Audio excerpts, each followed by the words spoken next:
à tous, bienvenue dans cette nouvelle vidéo où on accueille Lise. Bonjour.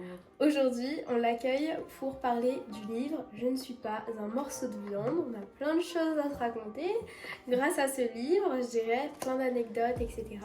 Et donc, on va découvrir ton parcours, comment ça s'est passé et où est-ce que tu en es maintenant.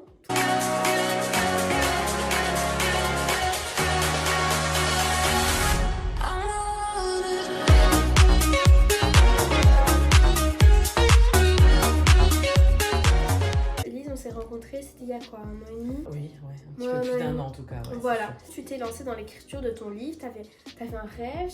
Comment ça t'est venu de te dire, je vais me lancer, je vais écrire un livre? Alors, c'est vrai que c'est un rêve, depuis que je suis toute petite, d'écrire un livre. Mais l'idée de celui-ci en tout cas m'est arrivée à la suite de ma relation avec le pervers narcissique. Donc je décris bien longuement dans le livre. Et c'est lui qui m'a donné ce flash en disant il faut que je le mette par écrit, ça y est, j'ai trouvé l'idée.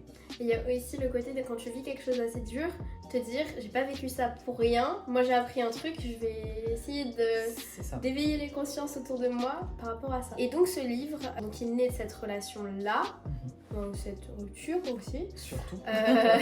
Tu t'es dit je vais écrire à ce sujet-là et comment tu t'es lancée? Parce que je sais que tu avais déjà du texte quand tu es arrivée chez nous.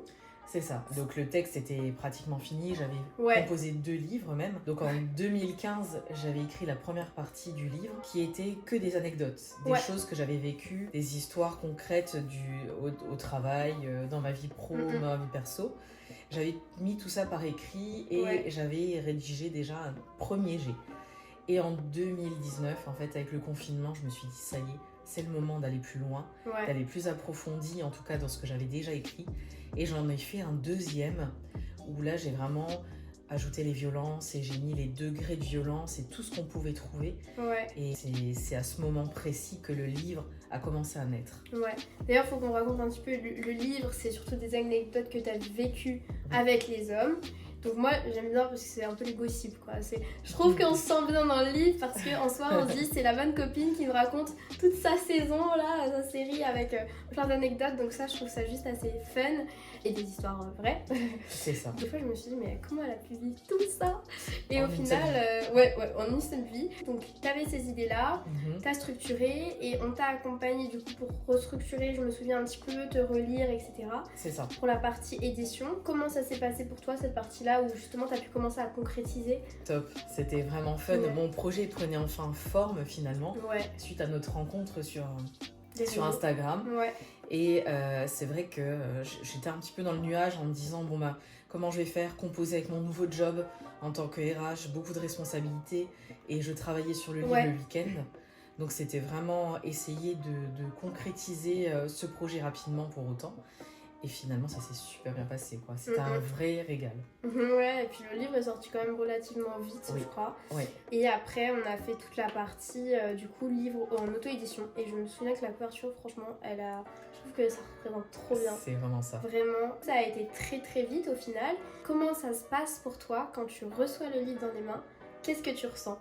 C'est incroyable. En fait, c'est vraiment la concrétisation.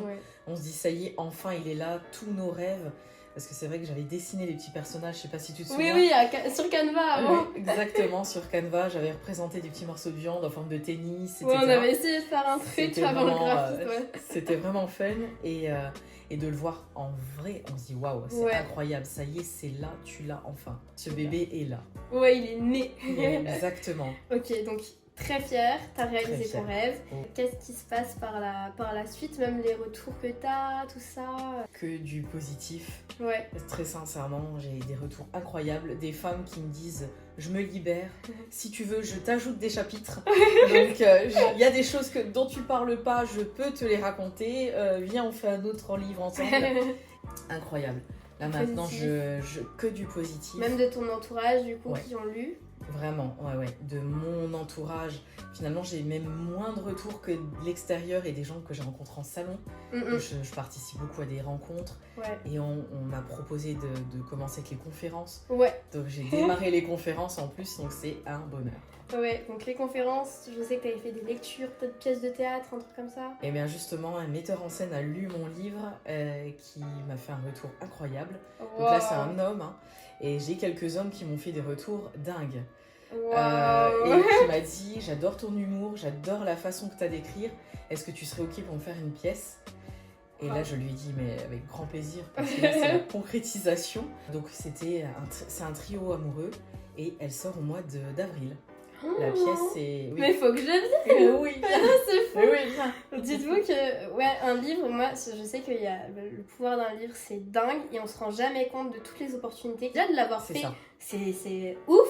Mais tout ce qui se passe derrière, il y a de tout. Ça peut être comme je dis, pièce de théâtre, conférence, salon, juste une rencontre. Une rencontre peut tout changer dans votre vie. Et moi j'ai envie qu'on parle d'un truc.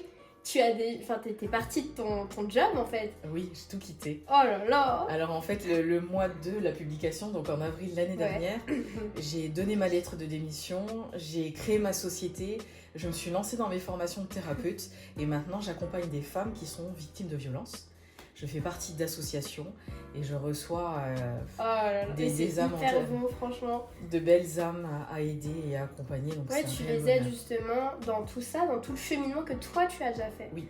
Donc tu es vraiment au service et t'apportes de la valeur, donc d'une manière dingue parce que ton livre, tes conférences, les rencontres, le fait de parler déjà avec la personne et aussi tu en vis aujourd'hui, tu vois, tu commences, etc. Et c'est fou, même personnellement, t'as dû prendre en maturité. Exactement. T'as dû prendre des ailes. Ça me fait les ailes, là c'est la fusée des larmes. Complètement, c'est vraiment le cœur qui s'émerveille en fait. J'ai eu l'impression d'enfin pouvoir m'écouter et de faire vraiment ce que je voulais faire depuis le départ. Et ça s'est réalisé et j'ouvre mon cabinet le mois prochain. C'est fou. Moi, en fait, parce que pour vous dire, moi, l'auteur il sort son livre, après je lui demande un peu ce qu'il fait. Mais je me rends pas compte des fois. Et quand Lise, elle me dit... quand je sais que j'avais vu que tu ouvrais ton cabinet, et là tu me dis t'as démissionné, c'est dingue. T'en as fait des choses. Il y en a eu du chemin depuis le livre. Et il y a vraiment ce potentiel-là qui était exacerbé, qui est en train de... d'arriver, mais même beaucoup plus que ce que je m'attendais au départ. Plus que ce que tu penses aujourd'hui. Parce que finalement, cette création de société, elle était en tête. Le livre était en tête. Mais ça, je ne savais pas, moi. Je ne savais pas que tout allait être lié. Parce que pour autant, ce projet de société, il était prévu pour dans 4, 5, 6 ans peut-être. Et finalement, tous ces produits comme ça, c'était normal en fait.